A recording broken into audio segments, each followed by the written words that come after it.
दोस्तों कुवैत की कुछ बड़ी और इम्पोर्टेंट जो अपडेट आ रही है वो आप तक पहुंचाने वाले हैं। आप लोगों से गुजारिश है वीडियो को शुरू से लेकर आखिर तक जरूर से देखें।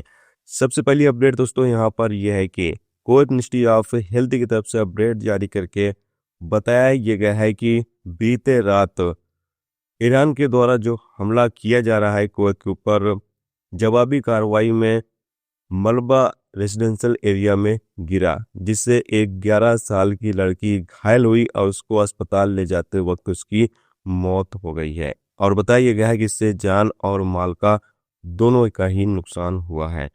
यहाँ पर 4 सेफ्टी रूल्स तमाम लोगों के लिए जारी किए गए हैं, जितने भी लोग कुवैत के अंदर मौजूद हैं या फिर प्रवासी मौजूद हैं। सबसे पहले बताया गया कि आपको कहीं पर भी कुछ दिखे, चाहे वो ड्रोन या फिर मिसाइल का मलबा हो या कुछ भी अजीब चीज दिखे, तो आप उसको टच ना करें। सबसे पहले तो यहाँ पर कहा गया है कि आप उसको टच ना करें और वहां से आप हटकर किसी सुरक्षित जगह पर जाकर रुकें, यानी वहां से फौरन ही हटें और दूसरों लोगों को भी वहां से हटाएं और किसी सुरक्षित जगह पर जाकर रुकें। और कहा यह गया है तीसरे नंबर पर कि आप फौरन ही मिनिस्ट्री की टीमों या फिर इमरजेंसी 112 पर कॉल करके इसकी जानकारी अधिकारियों को दें। अधिकारी वहां पर पहुंचेंगे और सिचुएशन को फिर वो हैंडल अपने हिसाब से करेंगे। तो ये 4 सेफ्टी रूल्स तमाम लोगों के लिए जारी किया गया है, जिसमें कहा यह गया है कि तमाम लोग इसकी पाबंदी जरूर करें।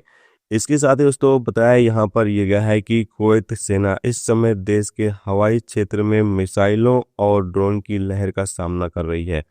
हर 1 घंटे या यूं कह लें कि 2 घंटे पर सायरन कुवैत के अंदर बज रहा है और लगातार ईरानी जो सेना है वो ड्रोन और मिसाइलों का डटकर सामना कर रही है। दुआ करेंगे दोस्तों ये जो हालात है वो जल्द से जल्द बेहतर हो जाए।